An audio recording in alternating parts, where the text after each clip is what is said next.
Good evening. Good evening. थोड़ा पीछे रख सकते?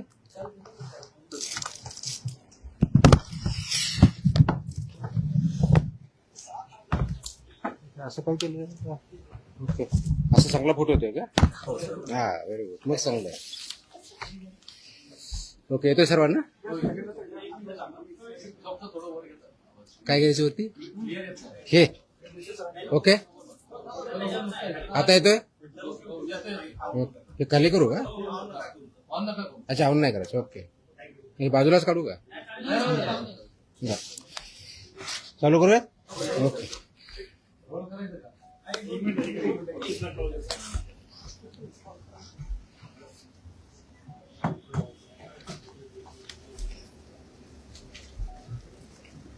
डन. काय? चला, थँक्यू.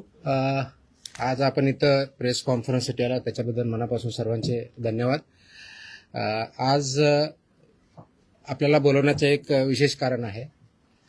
पाठीमागे ज्यावेळेस आपण भेटलो होतो त्यावेळेस एक विशेष आदेश आपण पारित केला होता आणि आपल्या माध्यमातून तो सर्वांपर्यंत पोहोचला, ही चांगली गोष्ट आहे. फूड अँड ड्रग ॲडमिनिस्ट्रेशन याच्यामध्ये जशा दोन विंग आहेत, एक ड्रगच्या बाजूला आणि दुसरं फूडच्या बाजूला. आपण दोन्हीकडे काम करत असतो. तर फूडवरती काम करताना एक लक्षात येतं की आपल्याकडं जे रेग्युलेशन्स आहेत, म्हणजे food safety and standards authority act 2006, 2011चे नियम आणि त्या अनुषंगाने 2011 पासून आत्तापर्यंत वेगवेगळे स्टँडर्ड्स आणि रेग्युलेशन जे तयार झालेले आहेत आणि जे इम्प्लिमेंट करणं अपेक्षित आहे, त्याच्यासाठी एन्फोर्समेंट म्हणून किंवा इम्प्लिमेंटिंग ऑथॉरिटी म्हणून FDA, महाराष्ट्रामध्ये फूड अँड ड्रग ॲडमिनिस्ट्रेशन यांची जबाबदारी आहे.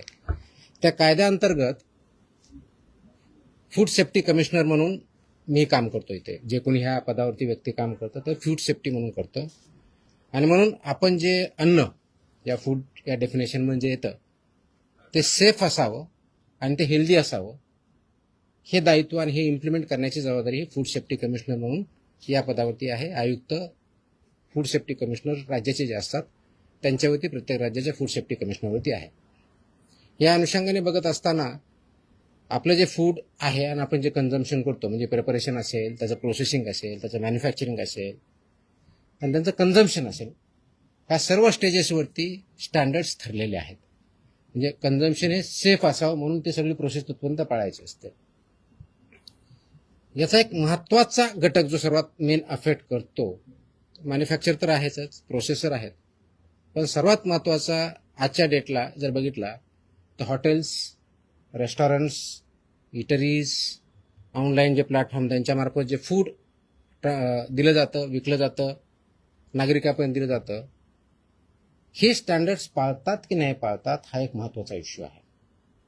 आणि याच्यासाठी खूप चांगल्या प्रकारचे रेग्युलेशन स्टँडर्ड्स हे फूड सेफ्टी ऑथॉरिटीने, गव्हर्नमेंट ऑफ इंडिया यांनी डिसाईड केलेले आहेत, वेळोवेळी डिक्लेअर केलेले आहे. त्याचं इम्प्लिमेंटेशन करणं हे अत्यंत गरजेचं आहे. त्या अनुषंगानं काल 23 जूनला मी एक आदेश पारित केलेले आहेत की ते आदेश आहेत हॉटेल्स, रेस्टॉरंट आणि इटरीज यांच्या बाबतीतल्या पाळावयाच्या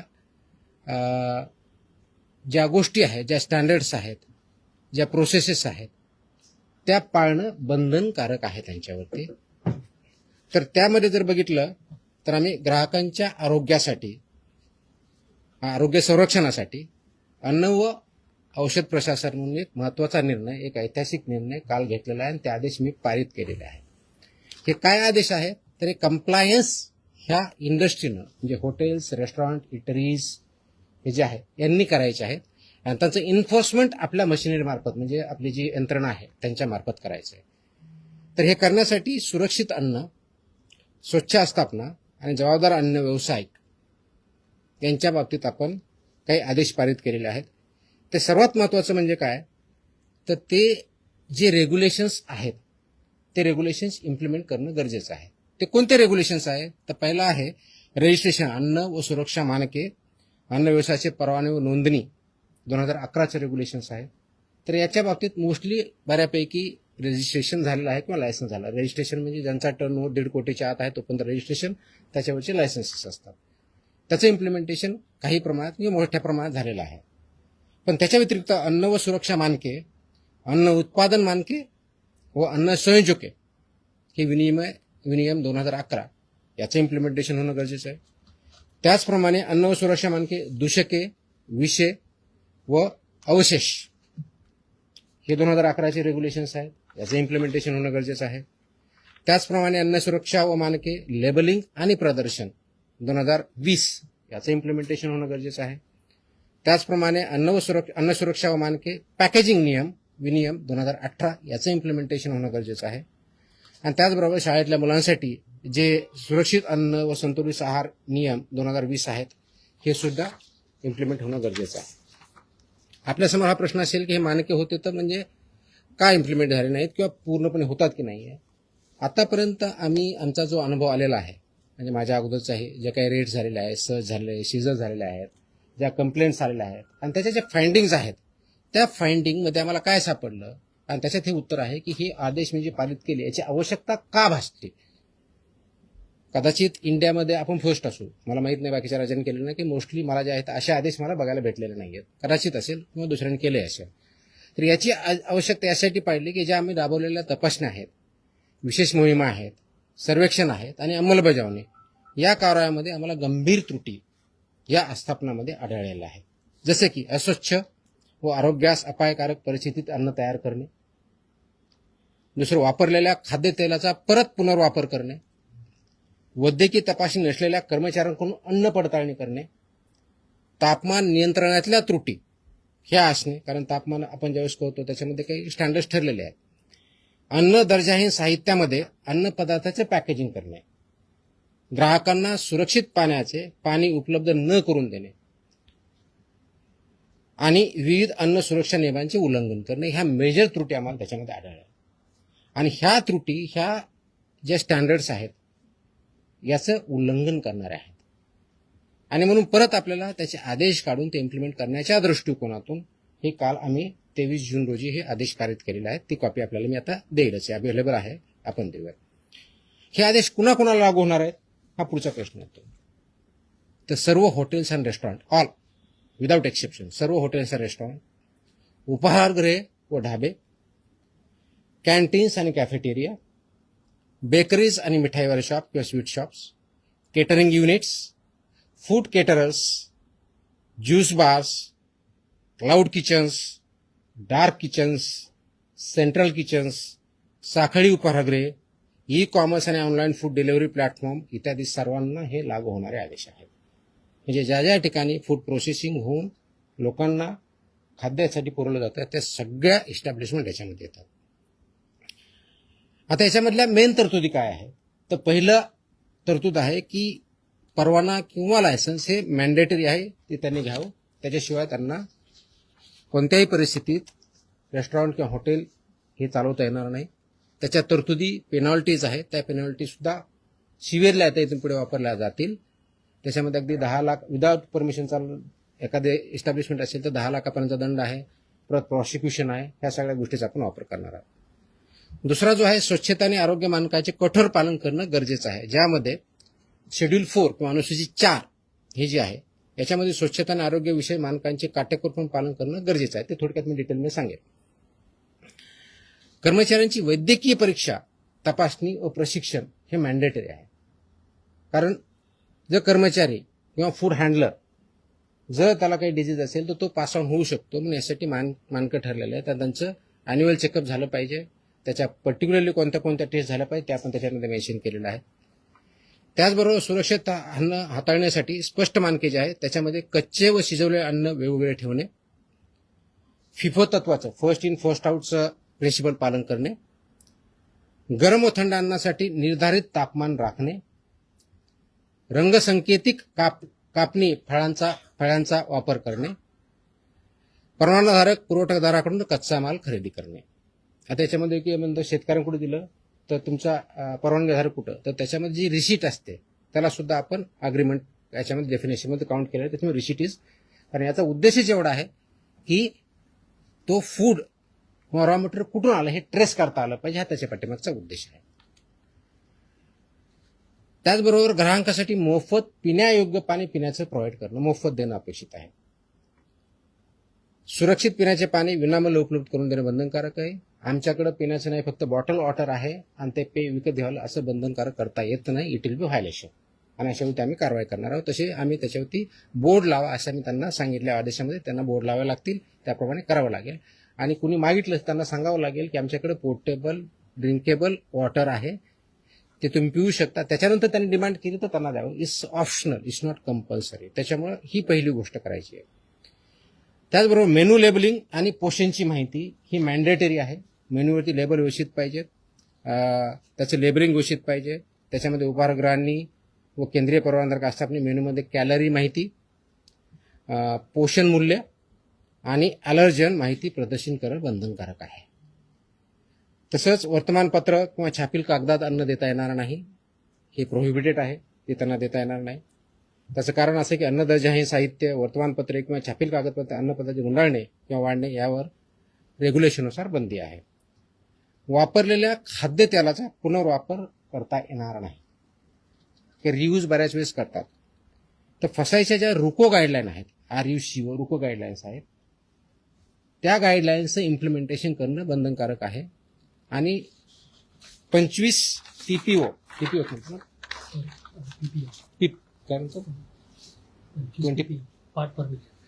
त्याच्यावरती जर गेलं तर ते वापरता येत नाही. आता ठळकपणे आपलं टेक्निकलच्या ऐवजी नॉर्मल भाषेत म्हणायचं तर त्या तळतानी किंवा तेल जे आहे हे ज्यावेळेस खातं त्यावेळेस फ्लेम्स येतात, तर ते 25% जास्त असतं.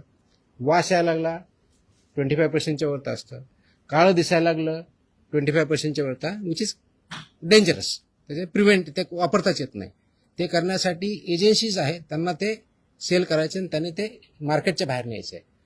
एकाने कोणतरी विकायचं, दुसऱ्याकडे वापरायचं किंवा दुसरा यूज करणार त्याला द्यायचे, हे याच्यामध्ये बंधनकारक आहे. त्याच्यामुळे रुको गाईडलाईनचं सुद्धा इम्प्लिमेंटेशन करणं अपेक्षित आहे. नवी गोष्ट आहे की ऑनलाईन विक्री होणाऱ्या अन्नपदार्थाबाबत परवाना क्रमांक प्रत्येक ठिकाणी लागेल, कॅलरीची माहिती लागेल, ॲलर्जींची माहिती लागेल आणि जेवढे त्यांचे किचन असेल तर प्रत्येक किचनला इंडिव्हिज्युअल परवानग्या त्यांना घ्यावा लागेल. मोठ्या ज्या आस्थापना आहेत, पर्टिक्युलरली 50 करोडच्या वरच्या ज्यांचा टर्नर आहे, त्यांनी फसाईच्या मान्यताप्राप्त ज्या संस्था यांच्यापर्यंत पासून हे ऑडिट बंधनकारक आहे, त्यांना ऑडिट करून घेणं. इयरली त्यांनी ते मॅन्डेटरी ऑडिट पूर्ण सगळ्या प्रोसेसेसचं हे करणं अपेक्षित आहे. ह्याही गोष्टी आपण करतोय. तर हे करण्यासाठी काय आवश्यकता आहे, तर हे करत असताना आमचा उद्देश त्या संस्थांना, हॉटेलधारकांना किंवा व्यावसायिकांना थ्रेट करणं नाही आहे.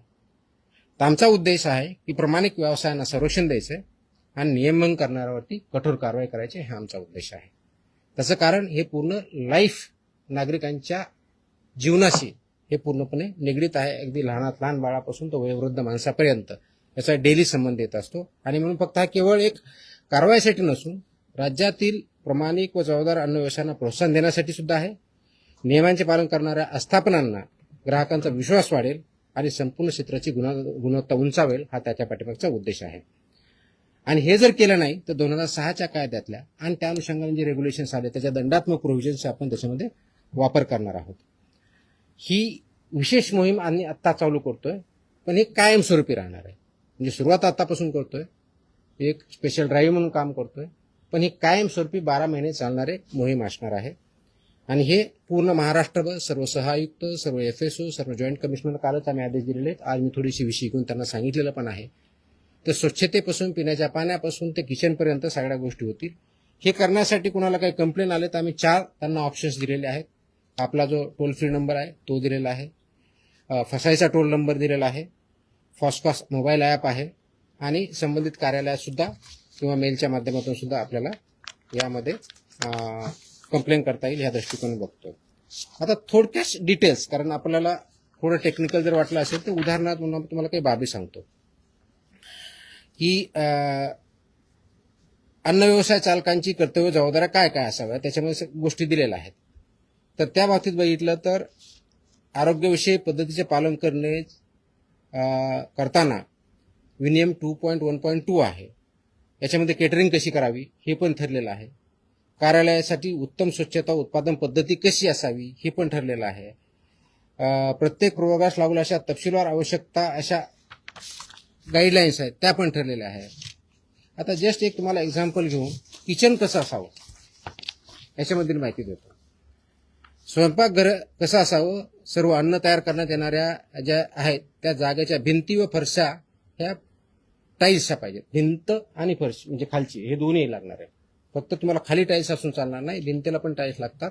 त्या वॉशेबल असाव्या लागतात, कारण ते वॉश करता आलं पाहिजे. त्याच्यातून कोणत्याही प्रकारचं मिक्सचर होणार नाही, अडल्टरेशन होणार नाही किंवा पॉयझनस सबस्टन्सेस जाणार नाही हे अपेक्षित आहे.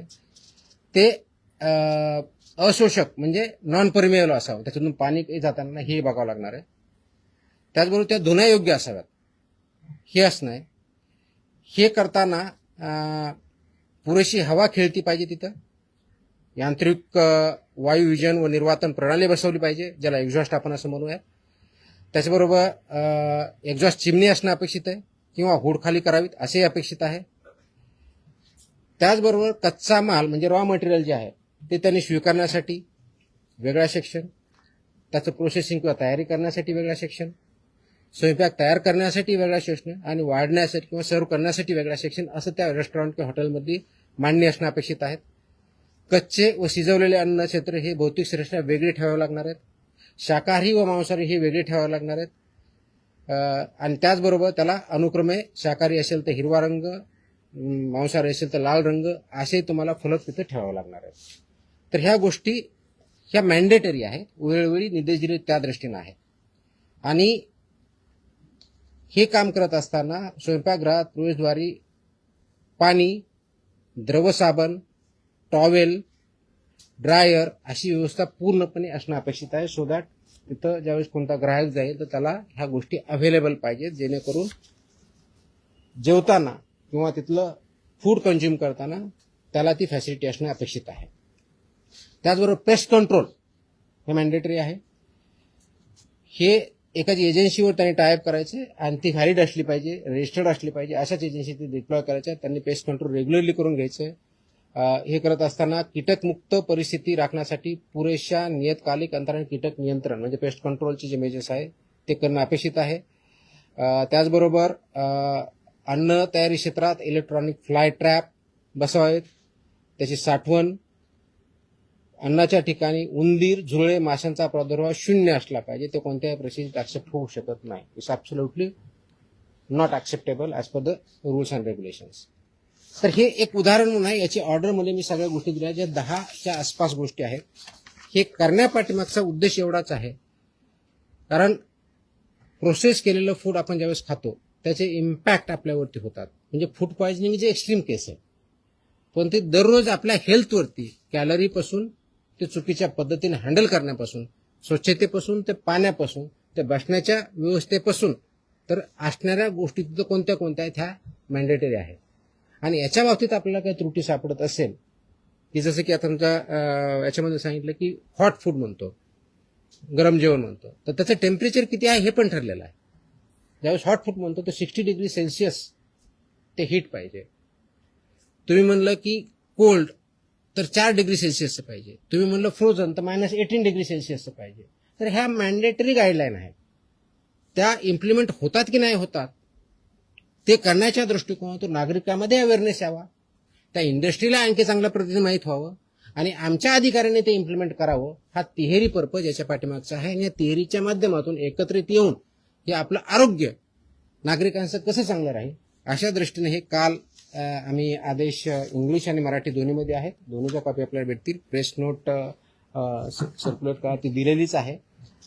तर या माध्यमातून हे नागरिकांनाही माहीत व्हावं, त्या इस्टॅब्लिशमेंटला माहीत व्हावं आणि आम्ही इन्फोर्स करताना ह्या सगळ्या गोष्टी बघाव्या. बऱ्याच वेळेस होतं की आमचे अधिकारी ज्यावेळेस जातात त्यावेळेस तिथला सॅम्पल घेतला जातो.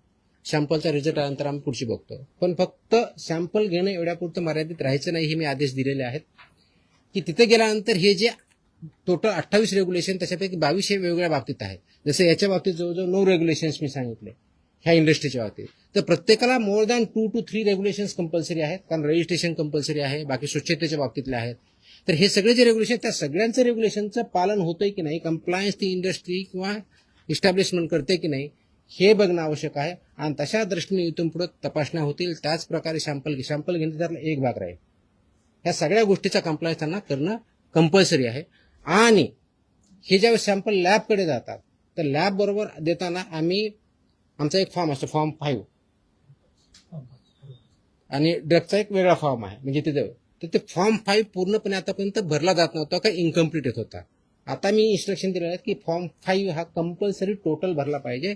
म्हणजे त्याच्यात फिलअप केलं पाहिजे जे काय माहिती आहे. त्याचबरोबर एक ॲडिशनल नोट पण त्याच्यात लिहिली पाहिजे की हे जे रेग्युलेशन्स आहेत हे रेग्युलेशन पाळले जातात की नाही, इनकम्प्लीट पाळले जातात का, कम्प्लीट पाळले जातात का, कम्प्लीट व्हायोलेशन केलं जातं, याचे डिटेल्स त्याच्यामध्ये येतील. त्याचं कारण असं आहे की बऱ्याच वेळेस लॅबमध्ये ज्यावेळेस रिपोर्ट जातात तर रिपोर्टमध्ये फक्त इन्ग्रेडियंटच्या आधारे त्याचा रिझल्ट येतो. वास्तविक बघता फक्त तेवढ्या पुरतं मर्यादित नाही. तसं असतं तर टेक्निकल जो तिथला असिस्टंट आहे किंवा सायंटिस्ट आहे यांनी तो रिपोर्ट दिला असता. त्याच्याऐवजी तिथं गव्हर्नमेंट, ज्याला GM होतो, गव्हर्नमेंट अनालिस्ट, हा रिपोर्ट देतो. त्याचा उद्देश असा आहे की एका बाजूला ज्या गाईडलाईन्स आपल्या मॅन्युअल्स त्याच्या बाबतीतच्या लॅबच्या बाबतीतले पण मॅन्युअल्स आहेत, हा टेस्ट रिपोर्ट काय सांगतो आणि तिथली ओव्हरऑल कंडिशन्स आणि व्हायोलेशन्स काय झालेले ह्या दोन्हीच्या गोष्टीचं अनालिसिस करून त्यांनी अनालिटिकल रिपोर्ट देणं अपेक्षित आहे. Just to give an example की एखाद्या डेअरी प्रॉडक्टमध्ये किंवा हॉटेलमध्ये आपण गेला, तुमचा टेस्ट एकदम चांगला, आपण बघतो खूप चांगली टेस्ट आहे, त्याचे रिझल्ट स्टँडर्ड येतात. किचनमध्ये गेलं तर तुम्हाला पूर्णपणे अस्वच्छता दिसते, टाईल्स दिसत नाही. तिथं सेपरेट पाणी म्हणजे भाजी हे करण्यासाठी पोर्टेबल वॉटर नसतं, नॉर्मल कोणतरी वापरलं जातं. तर हे तुमच्या अनसेफ फूडच्या डेफिनेशनमध्ये येतं. म्हणजे जरी तुमच्या प्रॉडक्टची टेस्ट म्हणजे तुमचा रिझल्ट हा जर आला की स्टँडर्ड आहे पण ह्या जर कंडिशन असेल तर तुम्हाला त्या कंडिशन ह्या अनालिसिसमध्ये कन्सिडर करणं अपेक्षित आहे. आणि म्हणून मी सगळ्या लॅबची पण मीटिंग घेतली आहे. माझ्या अधिकाऱ्याने ते समजून सांगितलेलं आहे की तुमच्या ज्या डेफिनेशनचं अनालिसिस करताना फक्त टेस्ट रिझल्ट पुरतं मर्यादित न राहता हा ज्या फॉर्मच्या कंडिशन हे तुम्हाला कन्सिडर करणं as per the guidelines mandatory आहे त्या पण कन्सिडर केल्या पाहिजे. आणि जो आमचा सॅम्पल घेतो त्यांनी सुद्धा त्यामध्ये कंडिशन त्या जी काय परिस्थिती आहे तिथली टाकली पाहिजे, जेणेकरून त्याचं अनालिसिस करेक्ट आहे. त्याच्यामुळं जे फूड आहे ते योग्य आहे की अयोग्य आहे, स्टँडर्ड प्रमाणे आहे की नाही आहे, आणि तिथलं कंडिशन फुलफिल होतात की नाही हे बघितलं जाईल. पर्यायानं जो कंझ्युमर आहे त्या कंझ्युमरला ते योग्य ती माहिती भेटेल आणि त्याच्या माध्यमातून त्याची हेल्थ आपण चांगली करू. म्हणून उद्देश आपण जो ठेवलेला आहे की पूर्णपणे नागरिकांचं आरोग्य हे चांगलं राहो अशा दृष्टिकोनातून आपण ते काम करतोय. आणि म्हणून ह्या मोहिमेला आम्ही नावच दिलेलं आहे की त्याला सुरक्षित अन्न निरोगी महाराष्ट्र किंवा सुरक्षित महाराष्ट्र अशा दृष्टीचं हे मोहीम आहे. ती परमनंट राहणार आहे. आणि माझी ही विनंती आहे, आवाहन आहे या इंडस्ट्रीला की प्लीज फॉलो ह्या सगळ्या ज्या गाईडलाईन्स आहे, स्टँडर्ड्स आहे ते फॉलो करा. याचा कंप्लायन्स केलं तर you don't have anything to fear, but if you don't follow it you have nowhere to hide. अशा दृष्टीचे आदेश पारित झालेले आहेत.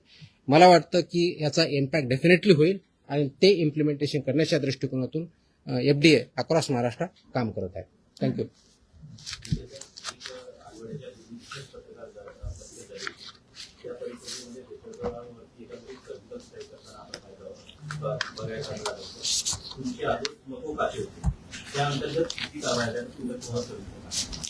मकोचकाच्या गाईडलाईन्स माझे आदेश जर बघितले असतील तर त्याच्यामध्ये आपली प्रोसिजर दिलेली आहे. 1999चा जो कायदा आहे त्याच्यामध्ये 23ची प्रोसिजर पण दिलेली आहे.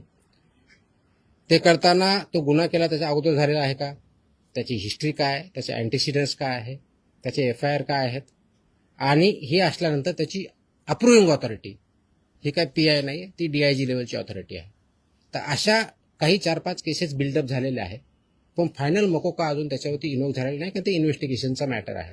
ते झाल्यानंतर त्याच्यावर डेफिनेटली होतील. परंतु सर्व ज्या ज्या ठिकाणी आपल्या प्रोहिबिटेड आयटम्सवरती FIR झालेल्या आहे त्या प्रत्येक ठिकाणची FIR ही या अँगलमधून तपासली जाते आहे आणि त्याच्यावर पुढची कारवाई तुम्हाला काही दिवसात दिसेल. तुम्हाला एक गोष्ट माहिती आहे का, विधानसभेमध्ये एक अधिवेशन सुरू होतं.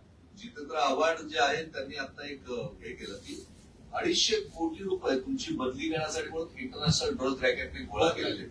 काय भानगड काय म्हणजे ही तुम्हाला काही माहिती आहे का, म्हणजे ड्रग माफिया आणि ही तुकाराम मुंडे काही जर समजत नाही. आयडिया नाही, काय आयडिया नाही. I am hearing from you. मला काय आयडिया नाही. त्यांनी बोललं तर त्यांना तुम्ही विचारलं पाहिजे, मला विचारून काय करणार आहे. बदली करण्यासाठी I have no idea. I have no comments. Drug माफियांना हात वगैरे लावलाय का नाही काही प्लॅनिंग आहे? मी माझ्या महाराष्ट्रात जेवढे मॅन्युफॅक्चरर्स आहेत, फूडवाले असतील, ड्रग्जवाले असतील, त्यांना इंडस्ट्रियलिस्ट किंवा एंटरप्रेनर म्हणतो. चुकीचे करणारे असतील तर त्यांना माफिया म्हणून ट्रीट केलं जाईल, कारवाई केली जाईल. किती महिने राहण्याचा प्लॅन करून तुम्ही खाल्ले? Sorry? इतरांना विचारतात सॉरी, किती महिने राहण्याचा प्लॅन करून एमपीला आले? आय थिंक प्रेस कॉन्फरन्सच्या बाहेरचे विषय आहेत हे आता. तर एक लॅबचा विषय असा होता की एफडीएच्या आता जे पायधुनीचं मॅटर झालं कलिंगडामधून विषबाधेच्या संदर्भात ते जुनं आहे. जुनं आहे. पण त्याच्यात एफडीएच्या लॅब ज्या आहेत त्या टेस्टिंगसाठी सगळ्या पद्धतीच्या तेवढ्या एफिशियंट नाही किंवा रिपोर्ट लवकर मिळत नाही, पाण्याचं अनालिसिस लवकर ही फॅक्ट आहे की रिपोर्ट लवकर भेटत नाही. त्याचा मी आढावा घेतलेला आहे. आपल्याकडे सध्या 3 प्लेसेसला लॅब आहेत असं सांगितलं जातं. एक नागपूरला सांगितलं जातं, एक छत्रपती संभाजीनगरला आणि तिसरी इथे. या तिन्ही ठिकाणी आपल्याकडे ड्रग आणि फूड या दोन्ही लॅब आहेत. याचं थोडं करेक्शन आहे. ह्या 3 नाहीत, आपल्याकडे 5 लॅब आहेत. पहिली गोष्ट ह्या 3 आहेत, प्लस पब्लिक हेल्थ लॅबोरेटरी पुण्याला आहे आणि बीएमसीकडे आपले एक स्टेट फूड लॅबोरेटरी आहे. अशा 5 लॅब आहेत. सफिशियंट आहे. येतोय त्याच्याकडे प्रेस कॉन्फरन्सचा विषय म्हणून विचारतो. विचार ते बोलतोय, मी तेच बोलतोय. याच्यामध्ये जे सॅम्पल घेतले जातात, जेवढी मॅनपॉवर आहे, जेवढे इक्विपमेंट आहेत, ते आयडियल आहे का?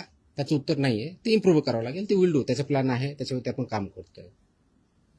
परंतु आजच्या डेटला जेवढे सॅम्पल घेतले जातात आणि जे आम्ही एका वर्षभरासाठी आम्ही प्लॅन करतो त्यासाठी घेतले जातील, त्याच्या मोस्ट ऑफ द टेस्टसाठी हे सफिशियंट आहे. जर आपण व्यवस्थितपणे त्याचा वापर केला तर हे मात्र मी सांगू शकतो आजच्या डेटला, कारण मी तो आढावा घेतला त्याच्या आधारे बोलतो.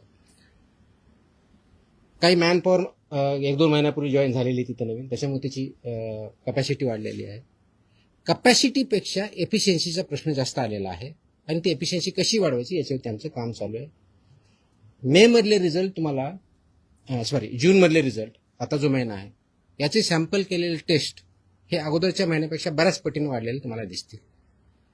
क्वालिटीवरती काम चालू आहे, स्पीडवरती चालू आहे, एफिशियन्सीवरती चालू आहे.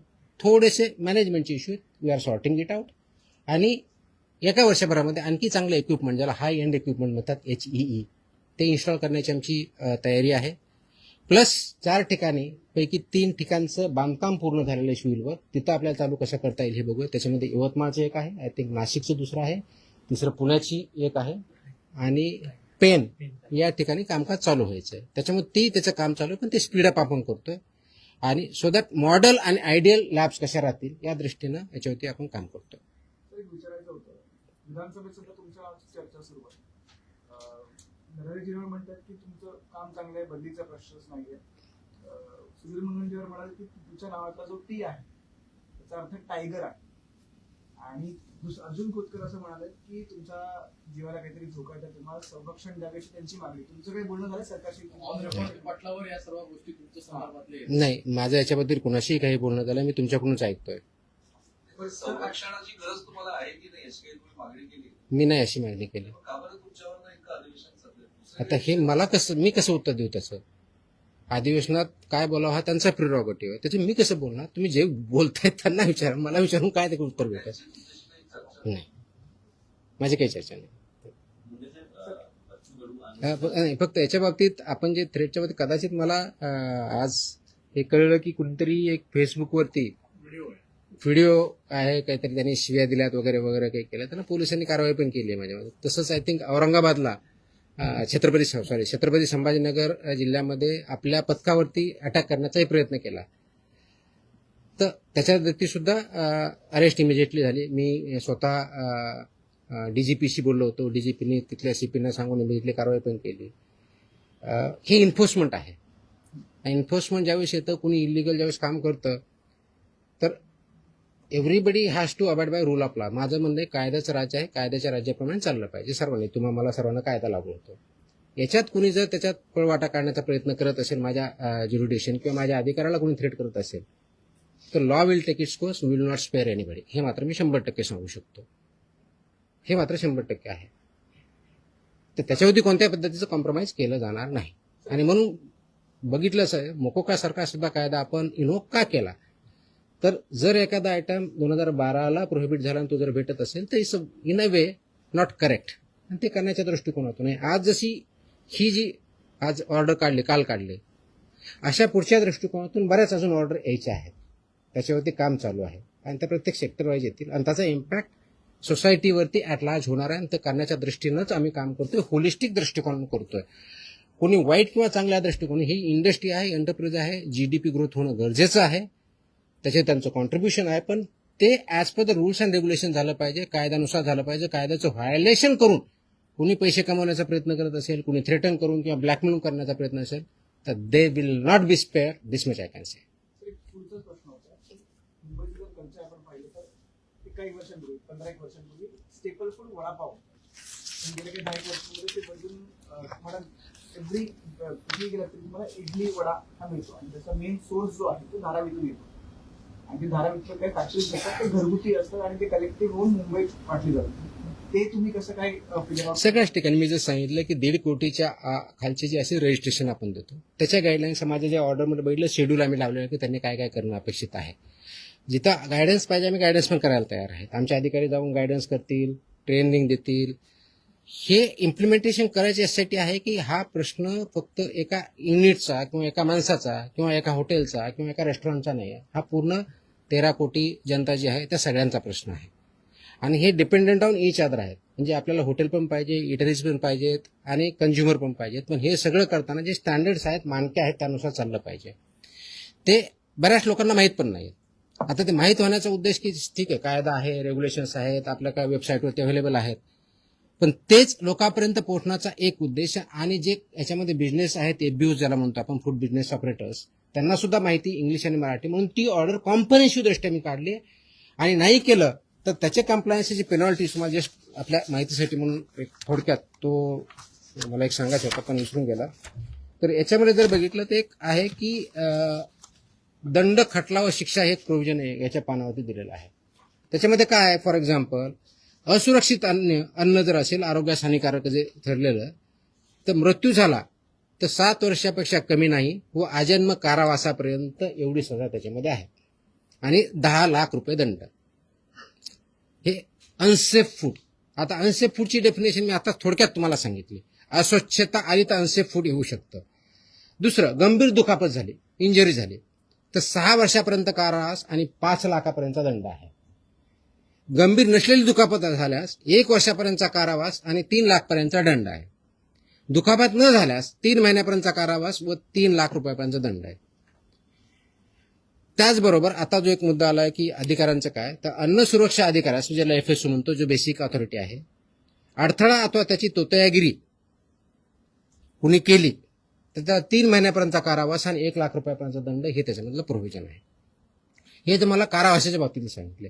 फक्त दंडनीय अपराधाच्या बाबतीत काय, दिशाभूल करणारी जाहिरात, आता खोटा दावा 10 लाखापर्यंत दंड, वैध परवानाशिवाय व्यवसाय करणे 10 लाखापर्यंत, विदाऊट लायसन्स 10 लाख रुपयाचा दंड, अवमानक म्हणजे सबस्टँडर्ड अन्न उत्पादन, साठवण, विक्री अथवा सेवा 5 लाख रुपयापर्यंत दंड, चुकीचे नामकरण असलेले ज्याला मिसलेबलिंग म्हणतो ते 3 लाख रुपयापर्यंत दंड, प्राधिकृत अधिकाऱ्यांच्या निर्देशांचे पालन न करणे 2 लाखापर्यंतचा दंड, अन्नाची अस्वच्छ अथवा अनारोग्यकारक प्रक्रिया व तयारी 1 लाखापर्यंत दंड.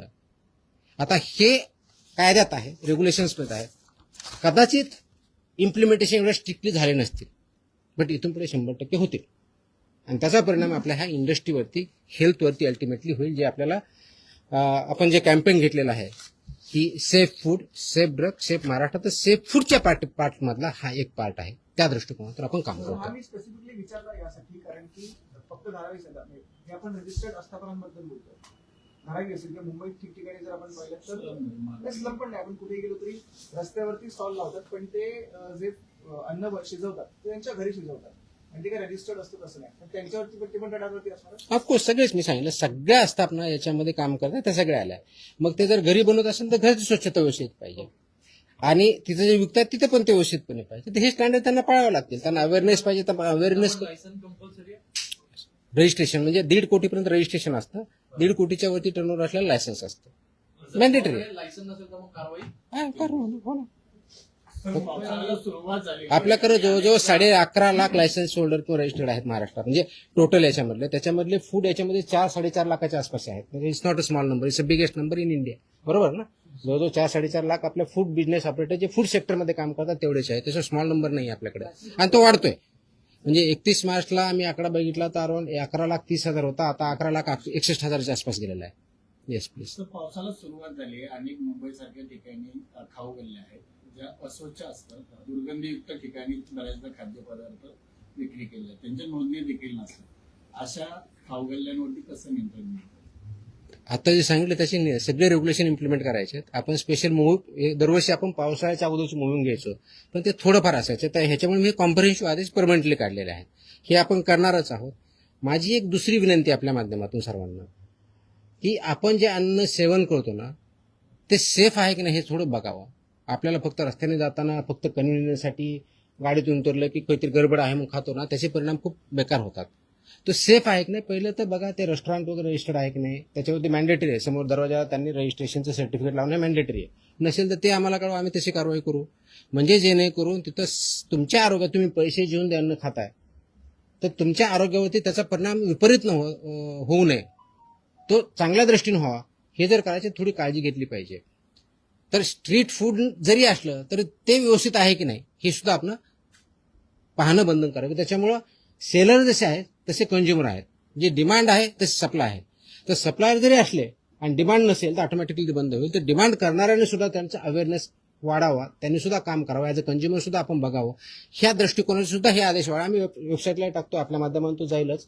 तर हे वाचले तर बऱ्याच गोष्टी क्लिअर होतील की यांच्याकडे काय पाहिजे. तर तोही याच्या माध्यमाचा एक उद्देश आहे की जेणेकरून ॲज अ कंझ्युमर म्हणून आपण त्या गोष्टी पाळल्या पाहिजे. मुंबई आणि उपनगरामध्ये सॉरी मुंबई आणि उपनगरामधल्या रस्त्यांमध्ये जी छोटी ऑफिस आहेत, म्हणजे व्हेज असेल, रेस्टॉरंट असतील, बार असतील, या सगळ्या ठिकाणी तशी दुर्गतीच आहे आणि तिथे डायरेक्ट व्यवस्था नसते किंवा आपले डोळे तर ह्या सगळ्या तुम्ही आयडेंटिफाय कसे करता? आपले सर्वे असतात, सर्व्हेलन्स आपण घेत असतो. म्हणजे आपले अधिकारी वेगळे जातात. आपल्याकडे एक तर माहिती कंप्लेंटचा मार्फत एक होते, दुसरं आपण स्वतः सर्व्हेलन्स घेतो, तिसरं आपण इन्फोर्समेंट, असे तिन्ही कॅटेगरी तुम्हाला बघतो. आपल्याला अशी काही माहिती असेल सांगा, आम्ही व्हेरीफाय करू, कारवाई करू. टॉयलेट बाथरूम संदर्भात काय आहे त्याच्यात आहे तसे आहेत सगळ्या गोष्टी आहेत कंप्लेंट.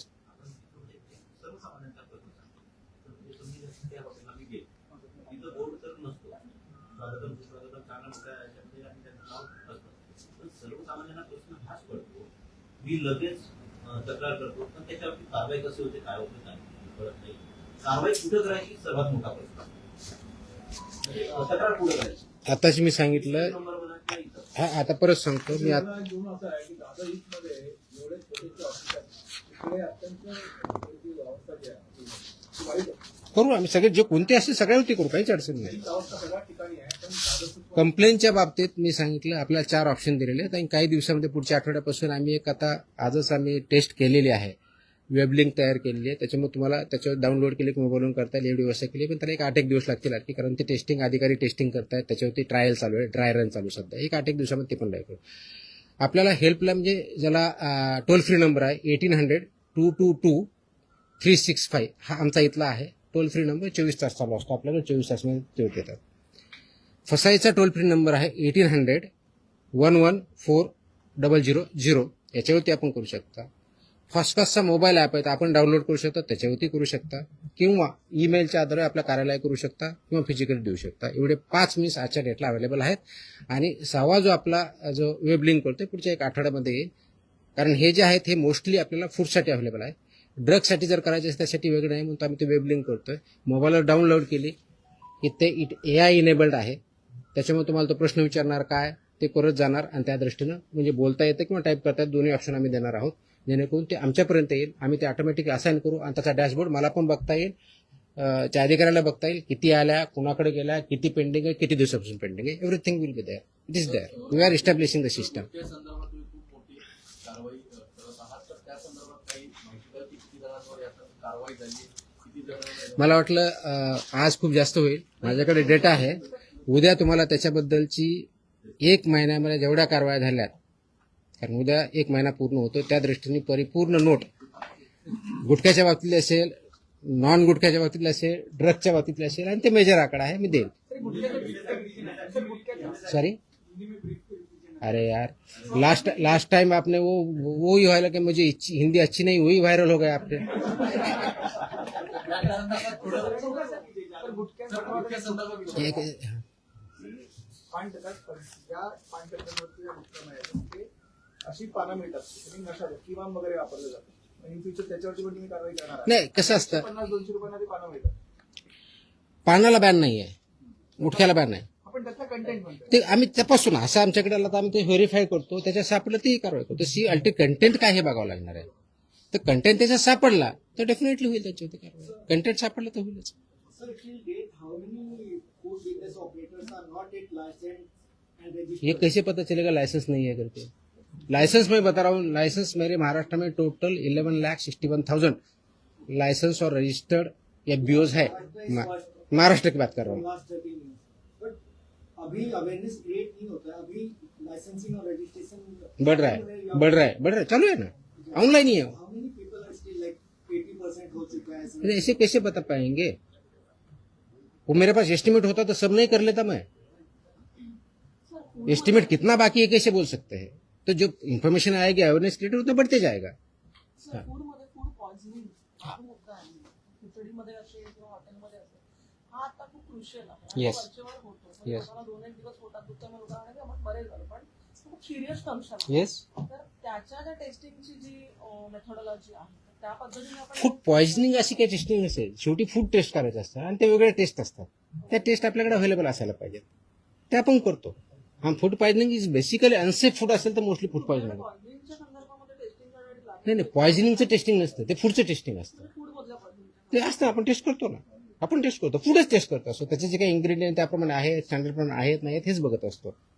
पण त्यासाठी आम्ही एक प्रणाली विकसित करतो. आजच्या डेटला ती खूप कॉम्प्रेन्सिव्ह नाही आहे, की फूड पॉइझनिंगच्या केसेस त्याची रिपोर्टिंग मेकॅनिझम कशी असावी, कितक्या वेळात काय करावं, याचा मी एसओपी तयार करतोय. ते पुढच्या दिवसात काही होईल. ह्याला पण म्हणजे असू शकतं ना की वरून कोणी काही घातलंय का नॅचरली कंटामिनेटेड आहे. तर ते टेस्टचा पार्ट आहे, ते रिझल्टचा पार्ट येतो तो.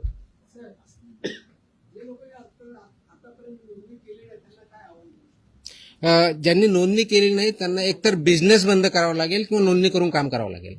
तर माझी विनंती आहे की जे याच्यामध्ये काम करतायत तर त्यांनी एकतर नोंदणी करून घ्यावी आणि आपला बिझनेस जे काही स्टँडर्ड्स आहेत त्याप्रमाणे चालवावा, किंवा आपला धंदा बंद करावा. अन्यथा 10 लाखापासून 10 लाखापर्यंत पेनल्टी आहे, त्याचे आम्ही प्रोव्हिजन वापरायला सुरुवात करतोय. आता तुमचे खूप जास्त प्रश्न होत आहेत. तुम्ही 1 महिना झाला म्हणतात जवळपास रुजू होत. तुम्हाला काय वाटतं पहिले जे आयुक्त रुजू झाले होते काही त्रुटी राहत होते काय करायचे? कारण की तुम्ही आल्याच्यानंतर जे FDA एवढं अनालिटिकल स्किल माझ्याकडे नाही, ते तुमच्याकडे आहे. तुम्ही विचारा आणि तुम्ही त्याची उत्तर द्या. आप यहाँ पे कोई पूछ रहे थे. हाँ मी एकटाच हिंदीवाला. हाँ हम सब जब एफडीए में काम करते हैं तो फूड और ड्रग सेक्टर में काम करते हैं. एफडीए ये रेगुलेटर है और उसमें फूड का हर आदमी का कांटेक्ट आता है, बचपन से लेके बुढ़ापे तक. और फूड का सबसे ज़्यादा आजकल जो कांटेक्ट आता है, जो हम खाते हैं, वो होटल, रेस्टोरेंट, ये सब में आता है. इसके लिए रेगुलेशंस है, स्टैंडर्ड्स है, वो इम्प्लीमेंटेशन होने चाहिए. वो छोटा सा रेस्टोरेंट हो या स्टार होटल हो, ये सब के लिए स्टैंडर्ड 2011 से अब तक आए हुए हैं. 2020, 2026 के भी कुछ आए हैं कि जैसे कि आपके जो इंस्ट्रूमेंट सब्जी काटने वाले कौन से होने चाहिए, स्टेनलेस स्टील का क्या चाहिए, ये सब इसमें पैकेजिंग का मटेरियल चाहिए, फूड ग्रेड वाला चाहिए, नॉन फूड ग्रेड वाला चाहिए, ये सब डिसाइडेड है. लेकिन हमने जो महाराष्ट्र में पाया है कि जो हम सर्वेलेंस करते हैं, इन्फोर्समेंट एक्टिविटी लेते हैं, जो कंप्लेन आते हैं वो हम चेक करते हैं, तो उसमें काफ़ी हद तक ये वायलेशन पाए गए हैं कि जो फूड स्टैंडर्ड्स है अलग अलग, उसका पालन नहीं किया जाता है. वो जो फूड स्टैंडर्ड्स है वो सेफ्टी के हिसाब से हो, सैनिटेशन के हिसाब से हो, वहाँ के फूड हैंडलर्स हो, वाटर बॉटल की मतलब पानी फ्री में जो पोर्टेबल देना चाहिए वो हो, या लाइसेंस नहीं है या लाइसेंस वहाँ दिखाया नहीं जाता ये हो, ये सब के जो रेगुलेशंस हो इम्प्लीमेंटेशन करना जरूरी है. इसलिए 23 जून को कल मैंने as a food safety commissioner Maharashtra बोल के कुछ आदेश पारित किए हैं, ये that is regarding hotels, restaurants and eateries. इन्होंने जो स्टैंडर्ड्स इंप्लीमेंट करना है उसके हिसाब से हमने किए हैं। ये जो कंप्लाई नहीं करेगा उनके ऊपर सख्त कार्रवाई, ये फसाई के जो रेगुलेशंस है और उसके अंदर जो स्टैंडर्ड्स है उसके हिसाब से की जाएगी। जैसे फॉर एग्जांपल अगर कोई अनरजिस्टर्ड या अनलाइसेंस एफबीओ काम कर रहा है तो उसको 10 लाख तक की पेनल्टी है। अनसेफ फूड अगर कोई बना रहा है, प्रोसेस कर रहा है या सेल कर रहा है तो उनको लाइफ इम्प्रिजनमेंट तक और 10 लाख तक पेनल्टी हो सकती है। इसका इम्प्लीमेंटेशन इसके आगे बहुत सख्त तरीके से होगा। ये मेरी विनती है, मेरा एक आह्वान है कि जो इंडस्ट्री इसमें है सबने इसका कंप्लायंस करना चाहिए और मेरे ऑफिसर को मैंने सख्त ताकीद दी है कि ये सब इम्प्लीमेंटेशन कंप्लीट होगा, कॉम्प्रहेंसिव होगा। अब तक जाके सिर्फ सैंपल लेके जो आते थे उतना नहीं होगा, उसके सिवा सब जितने रेगुलेशंस है वो सब रेगुलेशन इम्प्लीमेंट हो रहे कि नहीं हो रहे उसका रिपोर्ट सैंपल के साथ आएगा और उसी हिसाब से सैंपल का टेस्टिंग भी होगा, रिजल्ट भी होगा। इसका उद्देश्य है कि जो जेन्युइन बिजनेसेस है उनको कोई फियर करने की जरूरत नहीं है, डरने की जरूरत नहीं है। जो नॉन जेन्युइन है उनको बिल्कुल डरने की, छुपने के लिए जगह भी नहीं मिलेगी। इसका अंतिम उद्देश्य है कि जो ह्यूमंस है, ये सिटीजन्स है महाराष्ट्र के और बाहर से जो यहाँ आते हैं, वो जो फूड खाते हैं वो फूड पूरा तरीके से सेफ हो, सिक्योर हो, जिसकी वजह से आपकी हेल्थ अच्छी रहे, इम्प्रूव हो, ना कि उसके वजह से आपको फूड पॉइजनिंग या आप उसके वजह से आपको पता नहीं इसकी वजह से उसका आपका एडवर्स इम्पैक्ट हो। इसीलिए आदेश जारी किए हैं, इसका इम्प्लीमेंटेशन चालू हो चुका है। ई कॉमर्स वाले हैं जो सब ई कॉमर्स भी आया, प्लेटफॉर्म भी आया, डार्क किचन भी आया, चेन वाले भी आए, सब इसमें आए हैं। आपको जो ऑर्डर है उसमें लिखा है। अब तक कितने सर्टिफिकेट दिए गए मतलब उसको लेकर महाराष्ट्र गवर्नमेंट? अब तक एफबीओ के टोटल लगभग 11,60,000 के आसपास लाइसेंस रजिस्टर्ड एफबीओज है। उसमें से जो food industry particularly hotel, restaurants, इसमें जो है तो 4 लाख से ज्यादा है, तो काफी बड़ा नंबर है। लेकिन उसमें हम काम करेंगे, कंप्लायंस करेंगे और लोगों की हेल्थ बढ़ाएंगे। It's already started, it's already in existence. So that's what we have taken a special drive. वो कल से चालू होगा स्पेशल ड्राइव इंस्पेक्शन का, उसमें सभी देखा जाएगा। सो मेरा ये मानना है कि जो इसमें कंप्लाई कर रहे हैं उनको कोई जरूरत नहीं है। जो कंप्लाई नहीं करे प्लीज कंप्लाई करे, तब तक आपका जो भी बिजनेस है बंद रखे, कंप्लाई करके आपका चालू करें। सर हॉटेल्समध्ये जे फूड सर्व केले जातं त्याला काही नियमावली आहे की? तेच तर सांगितलं आतापर्यंत। क्वांटिटी संदर्भात नाही ना क्वांटिटी किती द्यावी हे हॉटेल आणि त्यांचं। मिनिमम क्वांटिटी वगैरे असं काय? Okay, thank you. प्रेस येईल ना तुम्हाला उद्या?